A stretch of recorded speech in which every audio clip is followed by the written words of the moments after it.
So we are doing the second canto of the Book of Love, Satyavan. We have already done a few sentences, but let us start repeating the last few which we did last time. Only one sign was there of a human trait, a single path, short, thin, and arrow-like, into the bosom of vast and secret life, pierces enormous dream of solitude.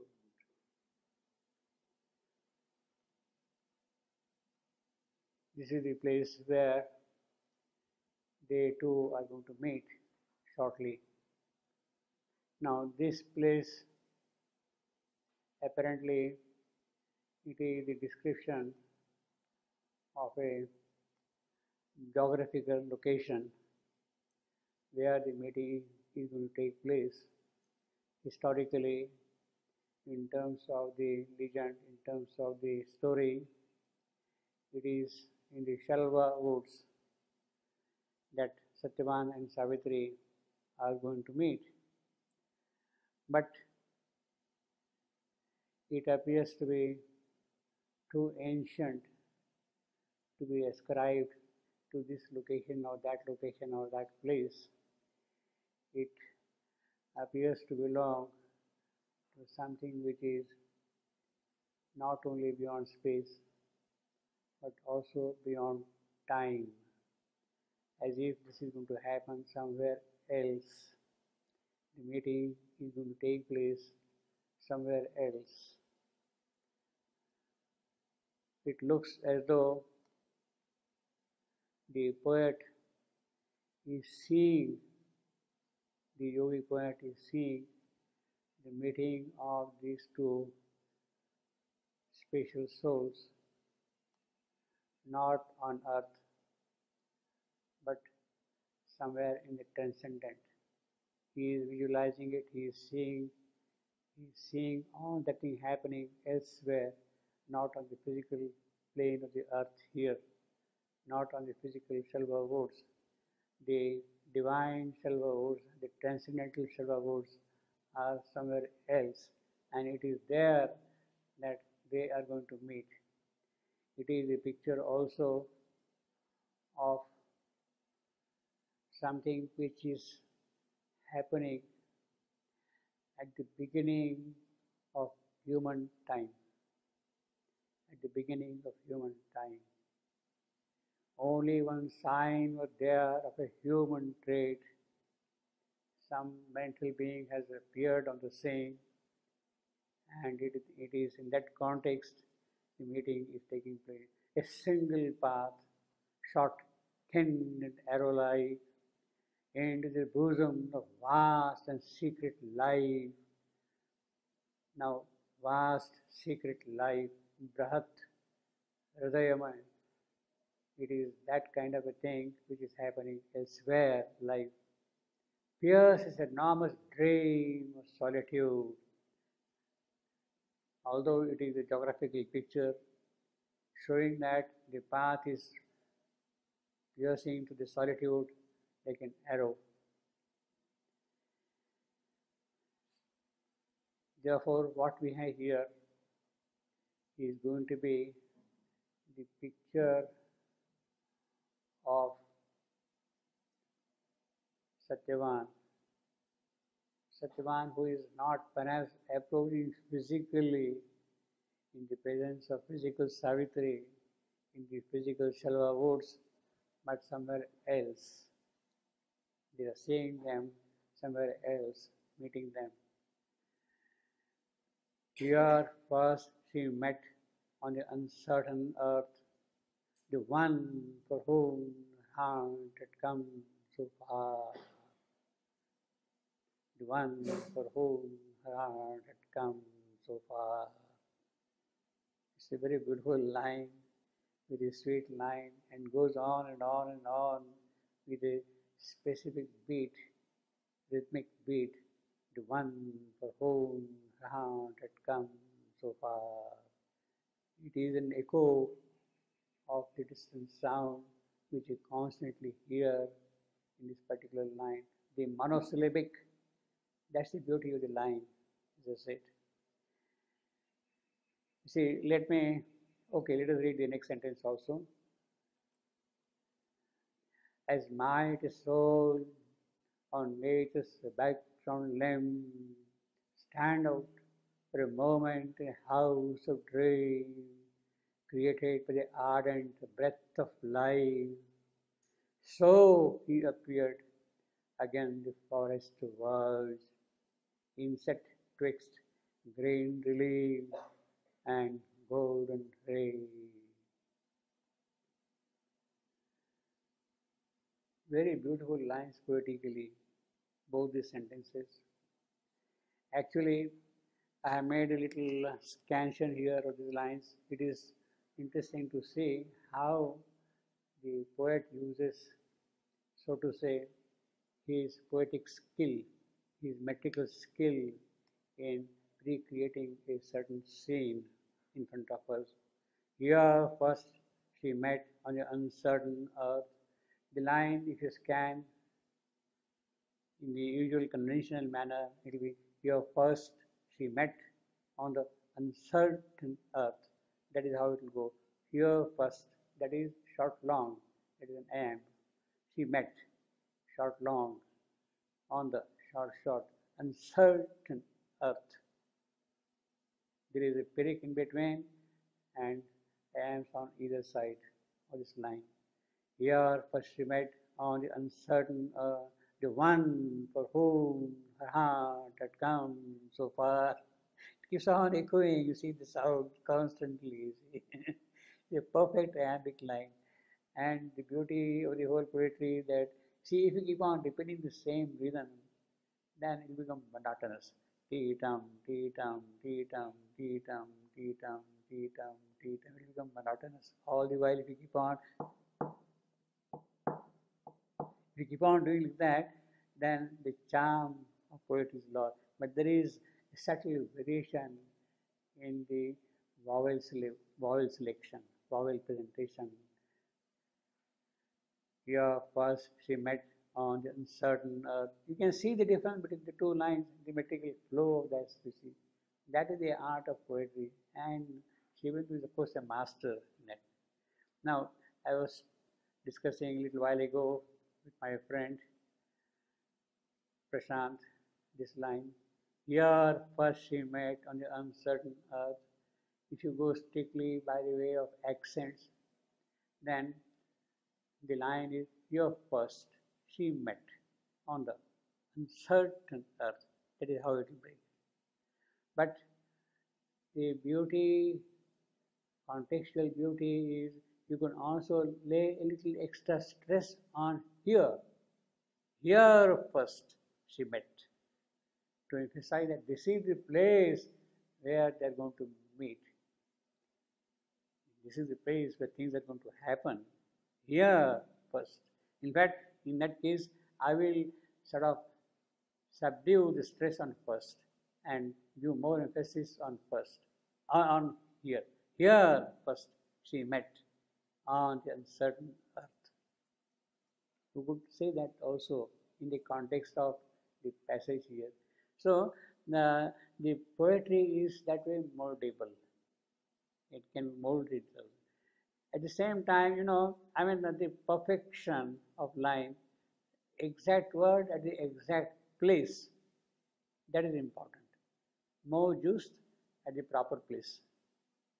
That is important. If I say, first here she met on the uncertain earth, the poet is gone. The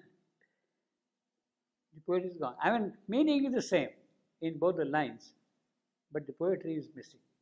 First here she met. It doesn't sound good, you see. The meaning, content, thought is the same, you see. But the poetic emphasis is of a different type here. See. Here first she met on uncertain earth, the one for whom, see whom normally doesn't carry a stress, doesn't carry an accent, but here it sort of automatically gets a little accent. You sort of pause on home. Here, the one for whom her heart had come so far.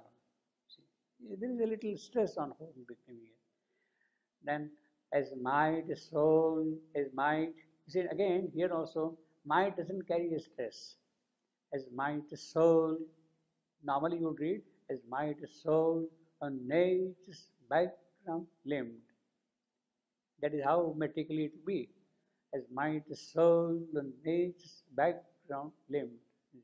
But here again, that might has a little stress coming here in view of its position in the line there. As might, soul, on nature's background limbed.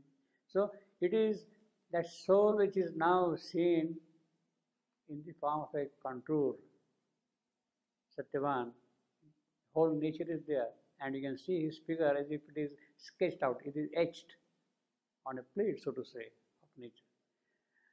Stand out for a moment in a house of dreams, Savitri is dreaming as if, and she is living in a dream world, and there she sees this person, so to say, created by the ardent breath of life. So he appeared. Again the forest verge, inset twixt green relief and golden ray. Again the alliteration here, green, relief, golden, G's and R's. Inset twixt green, GR, relief R, golden.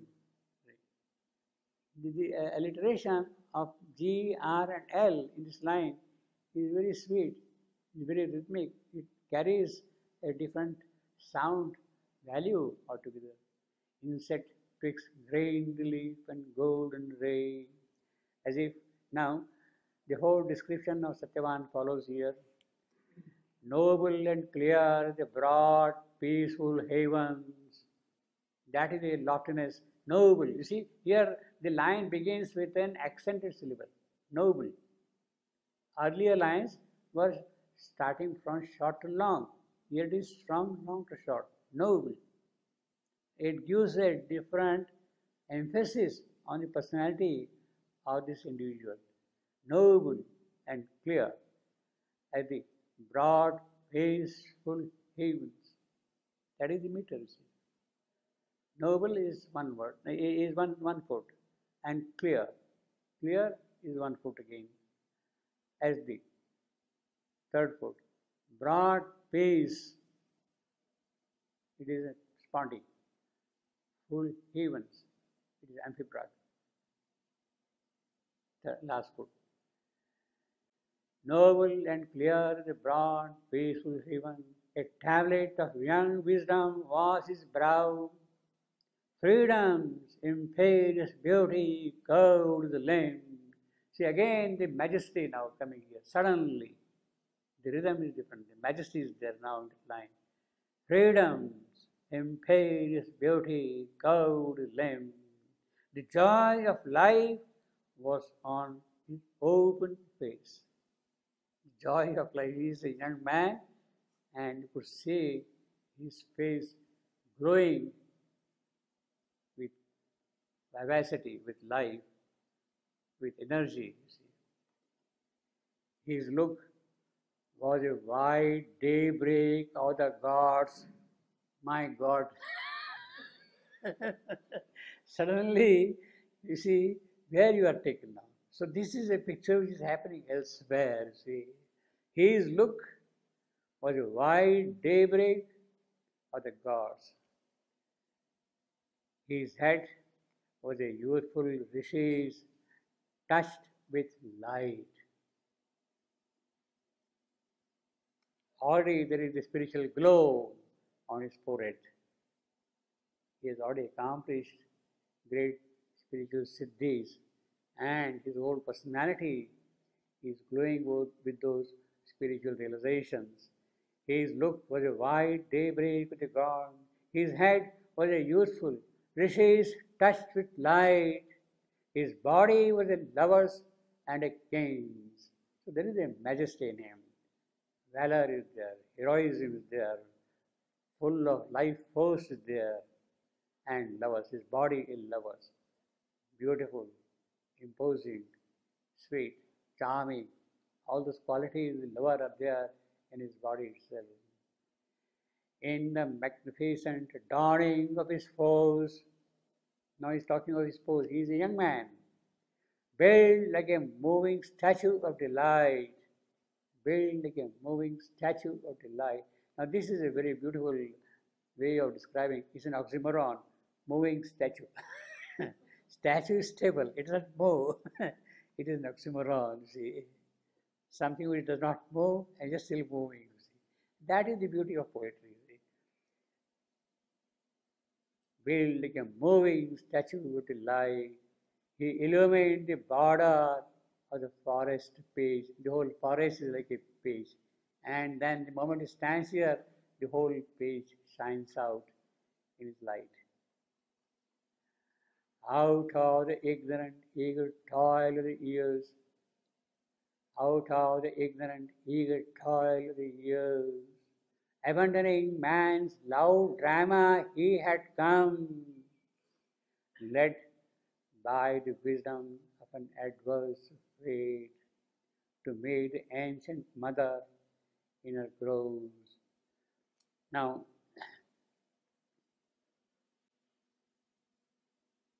the toil of the earth, subject to nature, is all loaded with ignorance, charged with ignorance, so to say. He is ignorant, basically, all the years. It has been happening all along. Essentially, the transition is Satyavan was born in the palace. His father was a king, and he had a mighty kingdom at his command, Shalva. That is the place where he lived, Shalva. And due to age, Dyumatsena, Satyavan's father, became blind. And taking the advantage of his blindness, his enemy captured the kingdom and threw him out, drove him out. He was then an exile to the forest,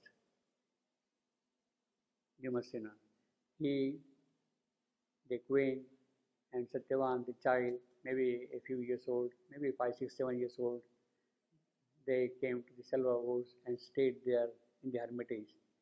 In other words, we can say that from his childhood, maybe 5 years, 7 years, something like that, till he has grown into a full youth, maybe 25, 20 years or so, or roughly for 20 years, Satyavan grew in the forest, in the company of the rishis, in the hermitages that are around. And whatever knowledge, whatever learning he acquired in that place, in the company of the rishis there, of the forest, of the trees, of nature, everything. Now, so he was driven out from the palace as a young boy, as a child, and came to the forest here. Therefore, it is an adverse fate that he had lost his kingdom and he came here. He is no more a prince now, he is an exile. So he lost his kingdom and he is staying in the forest. Adverse fate brought him here. But in that fate, there is a wisdom, there is a kind of foresight, there is a kind of a plan. Something has to happen, and therefore it was happening. Things had to fall into places, and therefore it happened. Led by the wisdom of an adverse fate. So this is a wise fate although apparently it looks calamitous, not a very happy. You see, you have lost your kingdom, you have lost everything, and you are living in the forest. So that is a fate. But that fate has some other calculation in her mind. She is not concerned with your immediate reactions to the events of time. She is not concerned about that. She is concerned about the long passages of time where things had to happen in a certain manner. That is her wisdom. And she will lead you inexorably in that manner. So, led by the wisdom of an adverse fate to meet the ancient mother in her groves. So, it is to greet her, to be in her company, to grow in those surroundings that this adverse fate brought him here to the forest. Because something has to happen. Well, now that we have become very wise, we know that why Satyavan had to be here, because Savitri is also shortly coming here and they are going to meet and things are going to happen. So we know now the corrections why all those things had to happen here. Led by the wisdom of an adverse fate to meet the ancient mother in her groves. Now, mother, it is she who is nourishing him. Ancient, we have seen the number of occurrences of ancient mother in Savitri, of mighty mother, and things like that. Here, the ancient mother in the context would stand for nature in her primal mood. Ancient mother would stand for that in context.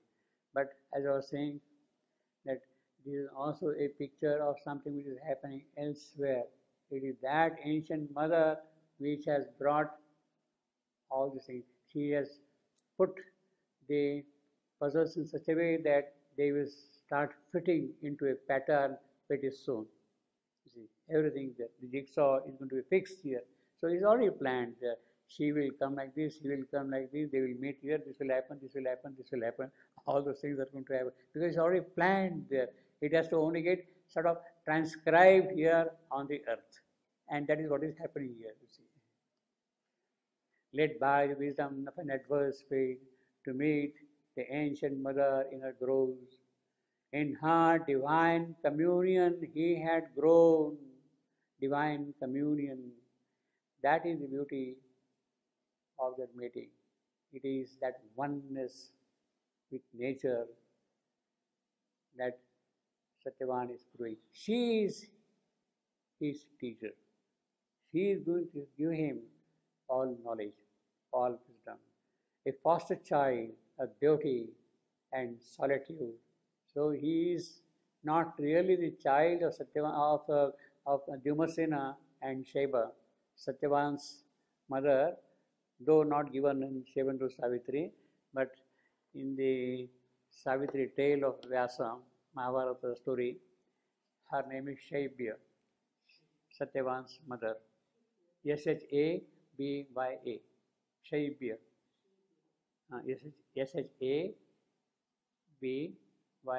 Shabya.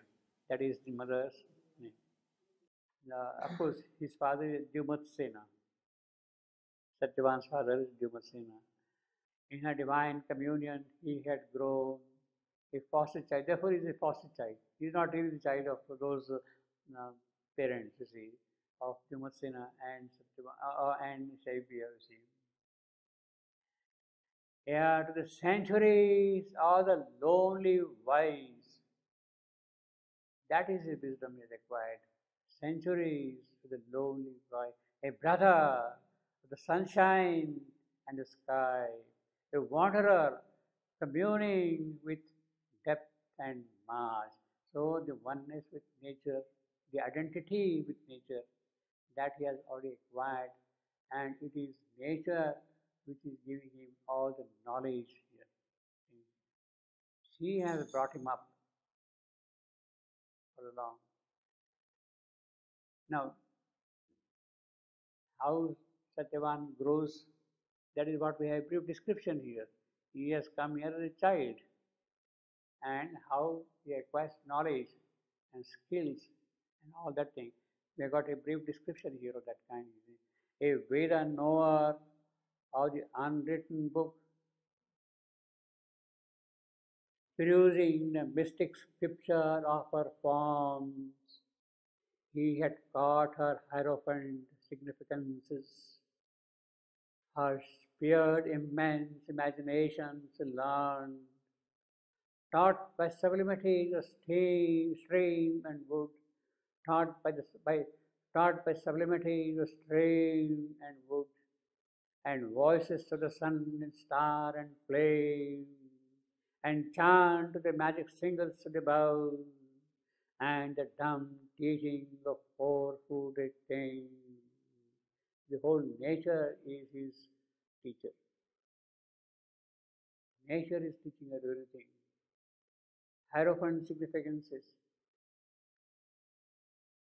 which are deep, which are scriptural.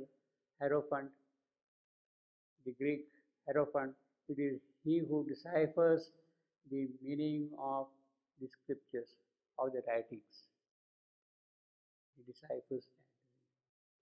That is what the hierophant is. Significances, their meaning, their importance. At the same time, he is a Veda knower, perusing the mystic scripture of her forms, her opposed nature. So it is nature who is making him the knower of the Vedas. The intimate knowledge comes directly from nature to him. His her speared immense imaginations learn. Speared immense imaginations of what? Of sun and star and all that, immense spheres of the skies, of the globes, of the universes.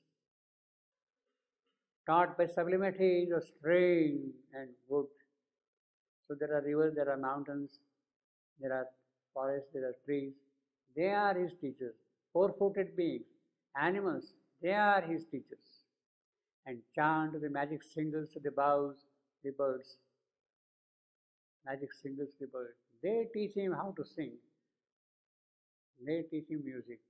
Everything he learns from them directly. Because of his communion with nature, his oneness with nature. So once you have got that oneness, automatically you get from nature whatever she is there. Automatically it happens because you have become one with nature. That identity gives you the knowledge straight away, directly, see. With the knower of the unknown, of the unwritten book, perusing the mystic scriptures of a form, he had caught her hierophant significances, her speared immense imaginations learned, taught by sublimating the stream and wood, and voices to the sun and star and flame, and chant to the magic singles to the bow, and the dumb teaching of four-footed beings. Four-footed, that is animal. Even lions, tigers, deer, cows, buffaloes, everything. They are going to teach him all those things, you see. Helping with confident steps, her slow, great hands. But that is the problem with nature. Nature, you have communion with nature. She gives you all the knowledge. But poor nature, she is slow. You have to be very, very patient if you want to learn something from nature. Slow, great hands, you see. You have to be really very patient to learn things from nature.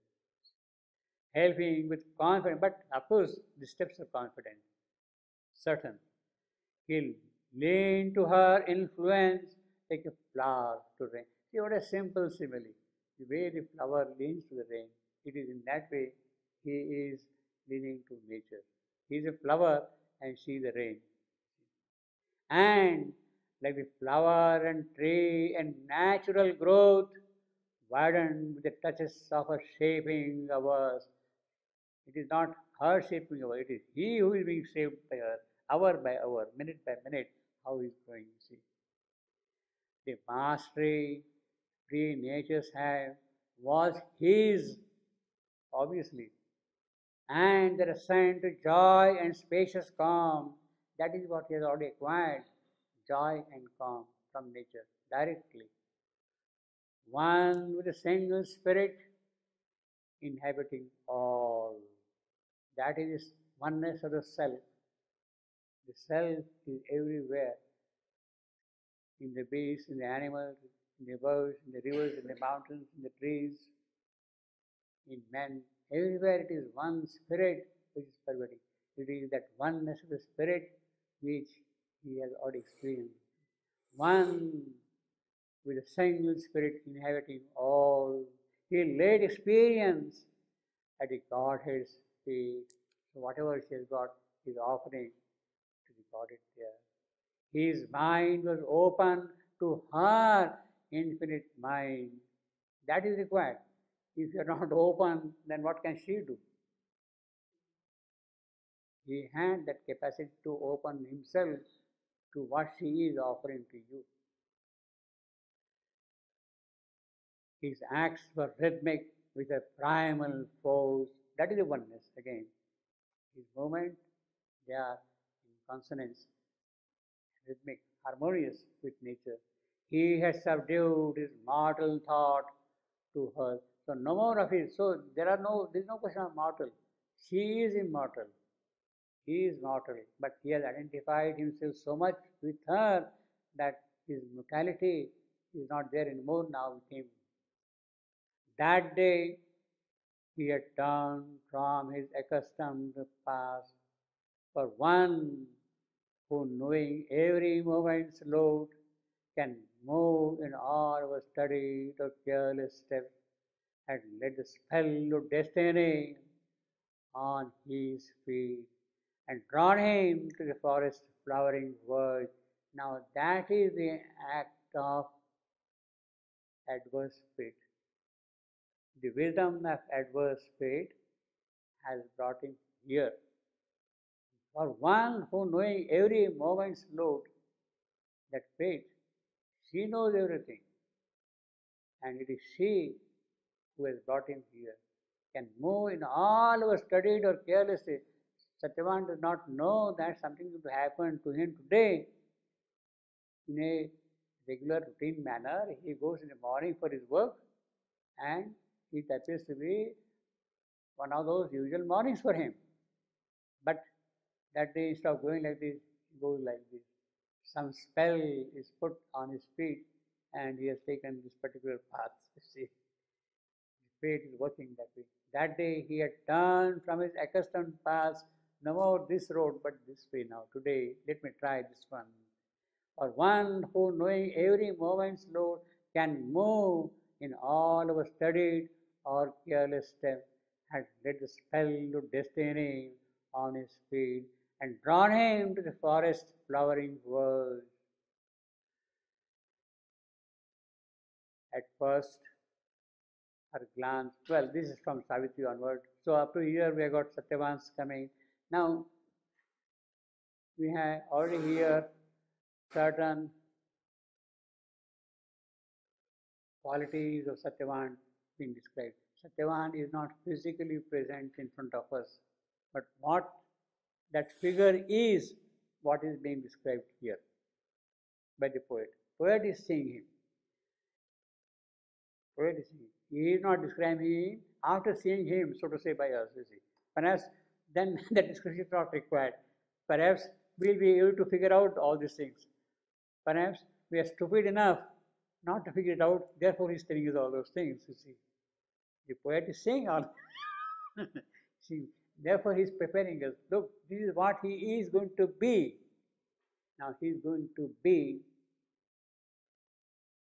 is what indicates to us that this is the Satyavan somewhere else. And it is that Satyavan now who is going to come and descend in front of us in this forest here. Geographically, He is up there, but soon he will come and be in front of you. So the poet is now simultaneously putting both the Satyavans here in front of us. The description is the description of the transcendental Satyavan, and it is who is going to sort of materialize in front of us and be his flesh and bones in a physical body in front of us. That is what is going to happen here. But the description belongs to something else. Now, let us make a little comparison. This description of Satyavan is of a different kind of Satyavan, which we will see described in other places in Savitri. The description of Satyavan in other places, we briefly compare. This is one description. Now, the other descriptions of Satyavan are, I have made a little list of Satyavan. Well, we have here 102.9. Satyavan is a weapon of the living light. Weapon of the living light. He is the spear of God. His figure leads the splendor of the morn. 102.9. Then, of course, he is noble. His tablet, on it is written the wisdom of the gods, freedom, joy of life. These are the qualities of Satyavan we are seeing here.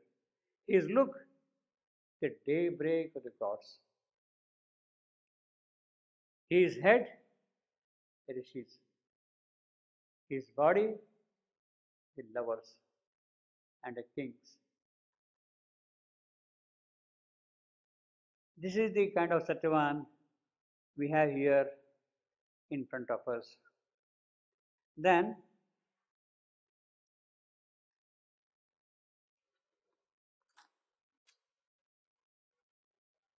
physical Satyavan. We have another description of Satyavan. Let us go to 106.133. Now, this pertains to the description of Satyavan as seen by Narad. How does Narad see Satyavan? Narad sees Satyavan from his home in paradise. He already knows who Satyavan is. In fact, it is in a specific context. He is going to visit Ashwapati. And in the course of their conversation, their rendezvous, then he is asked to describe how is this boy. Savitri has met Satyavan, she has fallen in love with him, etc., etc. But the parents are concerned about the future of their daughter naturally, and therefore here is a wise man, Narad is there, and therefore they ask him, please tell us your opinion about this boy, how is he? He has already seen Satyavan from above, he knows everything, and therefore we have got a description of Satyavan as presented by Narad. A marvel of the meeting, 106.33 onward, a marvel of the meeting of earth and heaven is he whom Savitri has chosen mid men.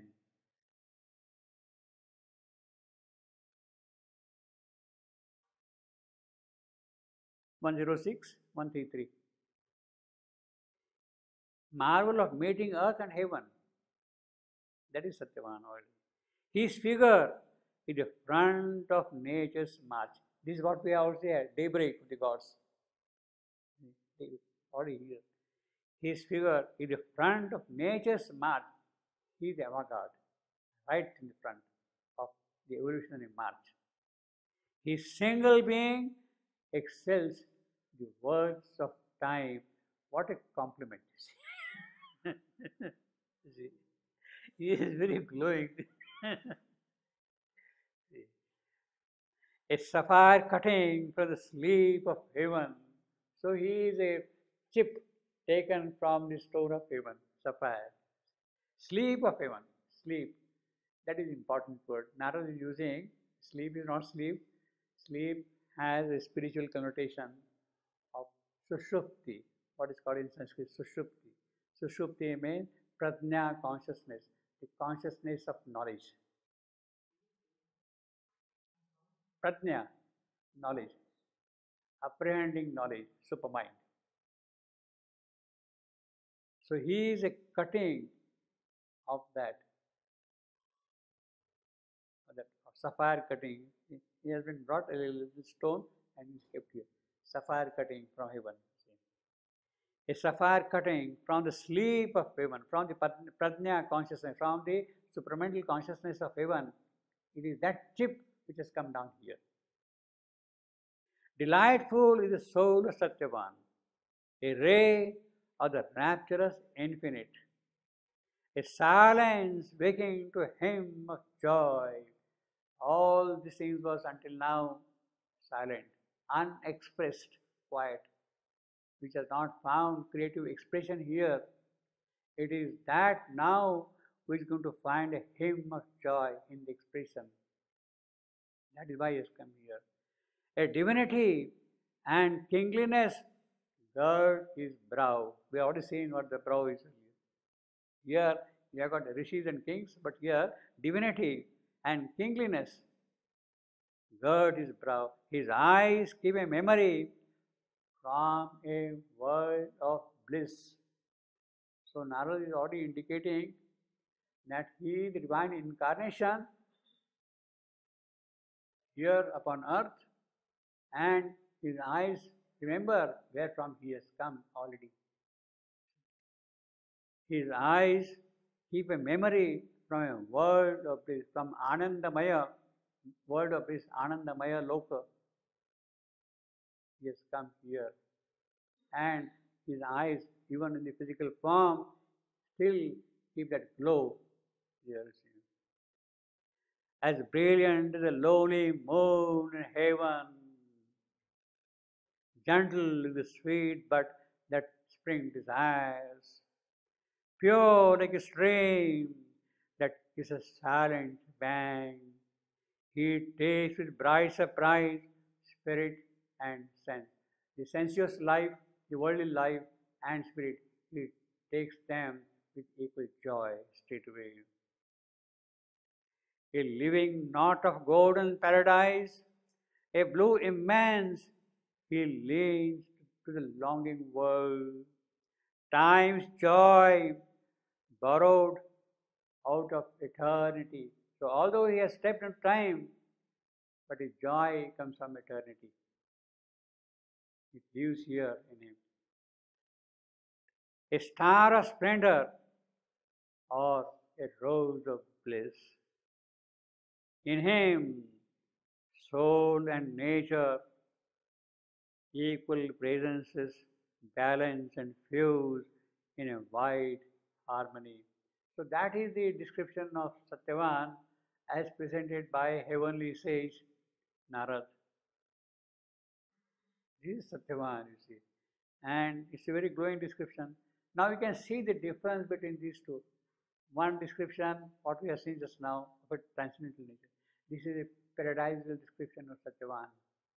Like that, in fact, there are a number of other places also where we have brief descriptions of Satyavan in Savitri, but we'll skip them at the moment. But let me also tell you how Vyasa describes Satyavan in his Savitri. What Satyavan is. Again, the same scene is the same. Scene is the same in the sense that Savitri has returned to the palace. She is going to make an announcement about Satyavan. She has made the announcement. Yes, I have chosen. She said, this is done. You don't have to argue anything further. I have fixed. This is done. She says, fixed. But then in Mahabharata story of Savitri. It is her father who asks pertinent questions to Narad. Narad happens to be there. He has come purposely, with a specific purpose. He has come to the palace. That is how the story is well knit. And then naturally the sage has come, very happy moment. Savitri has found somebody who is her life partner, going to be life partner, and the Sevodi sage has come. So it's a very auspicious moment that all of them have come together as if some new thing is going to happen here. And when Savitri makes the announcement, then quite naturally the father is going to ask him, look, you know everything in this world. Please tell me what kind of this boy is. Has Savitri made a proper choice or not? Naturally, you see, that is a concern for the father. And then he describes the qualities of such a one. So Savitri has already told to her parents and to Narad that she has found such a one as her future husband, and this is finished. The moment she tells that, Narad utters a word of great concern in the story here. And he says, alas, Savitri has, O king, done something accursed, something not proper, something which is inauspicious. That is the first sentence which is uttering in the story here. Aho, but mahat papam. He is exclaiming, mahat papam, great sin, great curse Savitri has committed, great curse. That is how he initiates it. O king, done something accursed that forebodes a great evil. Unknowingly, she has made the choice of Satyavan, taking him to be one of high merit. Then his father always speaks truth, Satyavan's father, even as his mother who also speaks truth. And for that reason was he named by the elders as Satyavan. His parents are speaking always truth, and therefore they name their son also as Satyavan, the truthful. As a young person, he is very fond of horses, Satyavan, and is used to making clay horses. So he used to make clay horses. He is a sculptor. He is good at painting. He is good at painting horses, and therefore is also known by the nickname Chitrashva. Chitra, painting, Ashva, horse. So he is a person who draws horses, Chitrashva, the painter of the horses. That is how he is describing Satyavan. Then Ashwapati asks him, Prince Satyavan is affectionate towards his father, but is he as well bright and intelligent? Does he have anything in him, intelligent and bright? Is he, moreover, of a forbearing nature? That is the quality a hero must have, forbearing nature. Is he heroic indeed? This is what Ashwapati is asking Narad here. And Narad replies, he is bright, shining like the sun god. Yes, he is brilliant like the sun god. Vivasvana, sun god, the Sanskrit name is Vivasvana. And quick and sharp in intelligence, like Brahaspati. The way Brahma has his knowledge, he is also equal in that knowledge, Brahaspati. And in valiance, a hero warrior, like Indra. So he has all those great godly qualities. Vivasvana, sun god, Brahaspati in knowledge, in heroism, Indra. He is forbearing in the manner of the earth, Prithvi. She opposes everything, and he is also forbearing in her manner. Then Ashwapati asked, is Prince Satyavan also a giver of gifts? And is he a respecter of the learned, of the Brahmins? Does he respect them? Of excellent features, noble and generous? Is he good looking and handsome? So naturally he's asking all those questions. And Narad replies, like Rantideva, the son of Sankriti, he is munificent. He gives charities freely, without any reserve, like Rantideva. These are the historical figures. And like Shivi, the son of Krishna, he is counselor of truth and is established in Brahmanhood. He is already established in Brahmanana, knowledge of the Brahman. He is already established in that. Like Yayati, he is exceedingly bounteous, free in making generous gifts and all that. And is beautiful like the moon. Satyavan. See, these are the qualities of Satyavan. Beautiful like the moon. The son of Dhumatsena, strong in build, is as handsome as if he were one of the Ashwani Kumars. Ashwani Kumars are the twin brothers and they are extremely beautiful. So this prince is also like as if one of the Ashwani Kumars has come down here. He has subdued his passion, his soft-natured, his youth of heroic deeds, is full of truth and has regulated senses. He is not driven by vital forces, emotions. He is friendly with everybody without envy and is of a reserved disposition. Radiant he is always. Those who have advanced in tapasya, the rishis, those who have advanced in tapasya and grown rich in virtuous nobility, say briefly about him that he is always straightforward, he is steadfast, and is well established in all those qualities. The rishis are admiring him for his qualities all the while. Then Ashwapati asked, O venerable sir, to Narad, you have been proclaiming all that is noble and beautiful in him. All right, he is this, okay. But pray tell also if there are any blemishes too in him. Is there any shortcoming in his nature? Let us know that also. Then Narad says, yes, there is one. And it is such that because of it, all the high merits and virtues stand helplessly. Try howsoever one may, it is not possible to erase that blemish.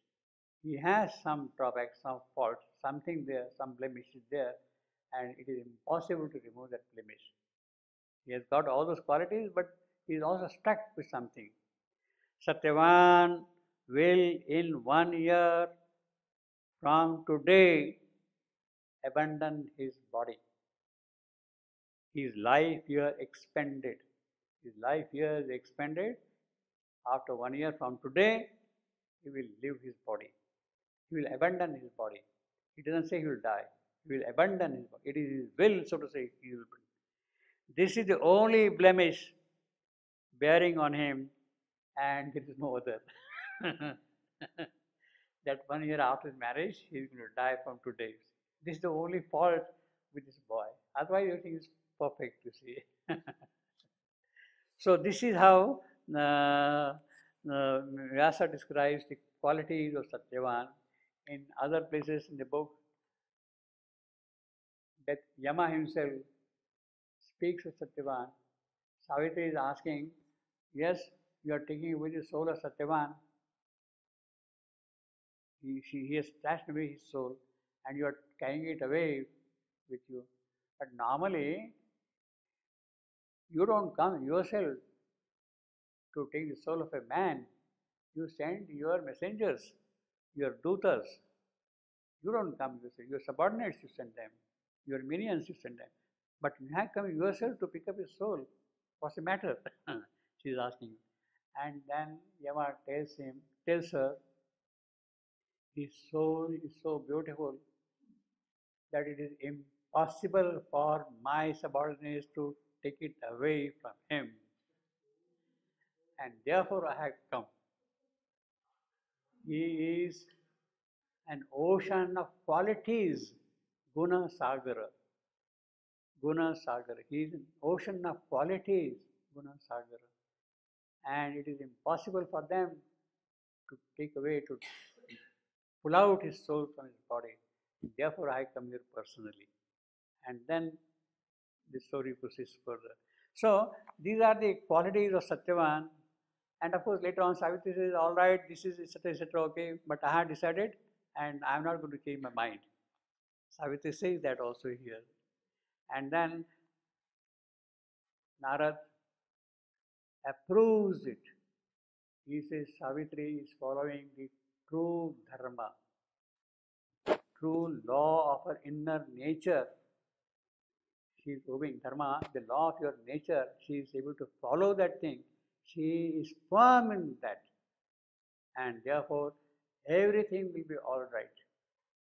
He is going to abandon his body, but everything will be all right. And he says, my blessings are there for the marriage. He approves that thing. This is what Narada says. He says, Samvatsarena Chinayur Deha Nyasam Karishyati. Samvatsarena means 100 years. Sorry, 1 year. Samvatsarena, 1 year. 1 year, Samvatsarena, one year after, Chinayur Deha. His life has become expended. Deha Nyasa, his body, he will abandon it. Deha Nyasa Karishyati. He doesn't say he will die. He will abandon his body. That is what he says. And it is in that context, Savitri says, look, I have decided what is to happen. I am not going to change my mind at all. And Narad gives blessings to her. Let the marriage be performed and everything will be all right. So such is it. And later on, of course, Yama himself says, Death himself says, he is in ocean of qualities, Guna Sagar. And that is why I had to come here myself. So this is the kind of a Satyavan. At different places you see different aspects of Satyavan.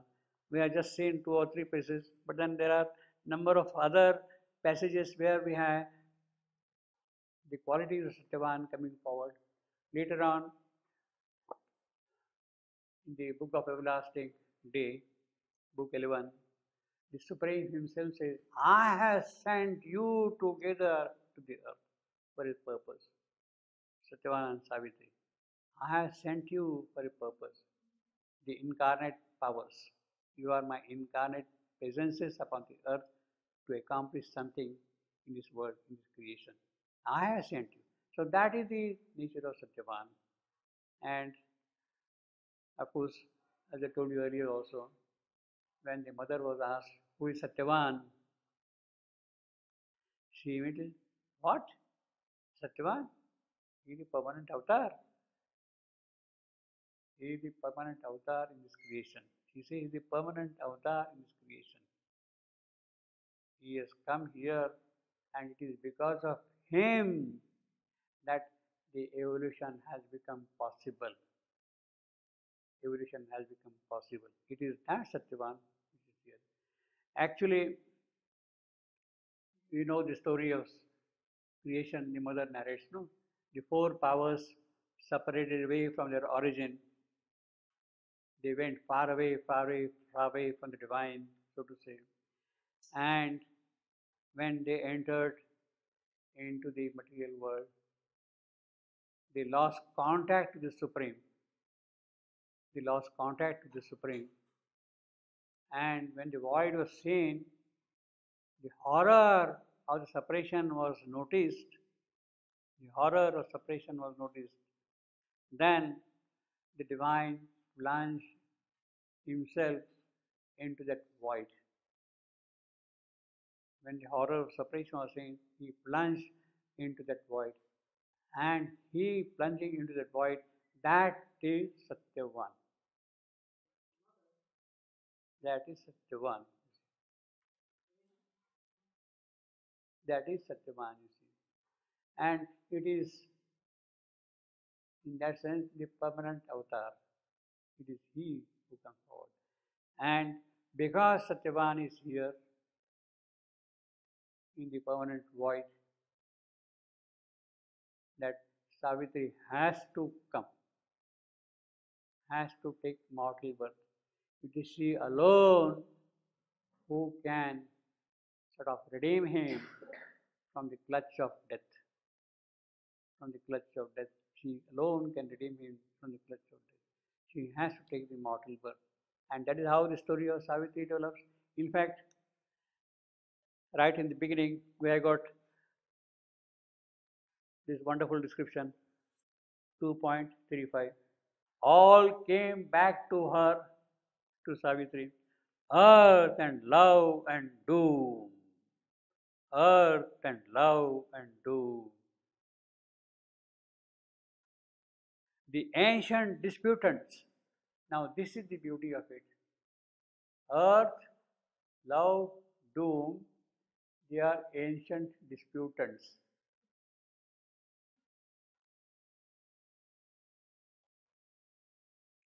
Answer color, etc., etc. Now, how can love become a disputant? I can understand doom becoming a disputant, earth becoming a disputant. But we have got the description of it. The ancient disputant encircled her like giant figures wrestling in the night. So they are wrestling in the night, like giant figures wrestling in the night. The goddess from the dim inconscient born awoke to struggle and the pang divine. So you can understand why they have become disputants. The goddess, earth and love and doom, because they are born of inconscience. Their birth is in the inconscience. And because the birth is inconscience, they had to quarrel, they had to struggle, they had to fight out the issues. Earth was created in the inconscience as a significant center of activity. She is born in the inconscience. Love has taken its station in the inconscience. So he is in the grip of inconscience, in the grip of death already there. Doom, death is standing there against anything that can be divine.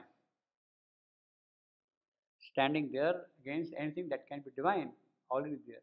So they are therefore the dispute. God is born of the dim inconscience.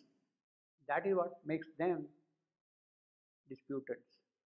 So the origin of Satyavan here is in his birth in the inconscience. We are already told about that. And therefore, when you read back now that whole description of Satyavan, you can see where it is now coming. What we have just now read earlier. It is coming from elsewhere. So that way, there is a very beautiful unity of theme in Savitri. One passage with the other passage, they kind of corroborate with each other. They bring out different shades of the same person in different manner. Now, here is the primordial nature of Satyavan, born in the inconscience. There, the transcendent Satyavan is coming. There, the heavenly Satyavan, as seen by Narada, is coming. There is another Satyavan which is seen by Death himself in spirit.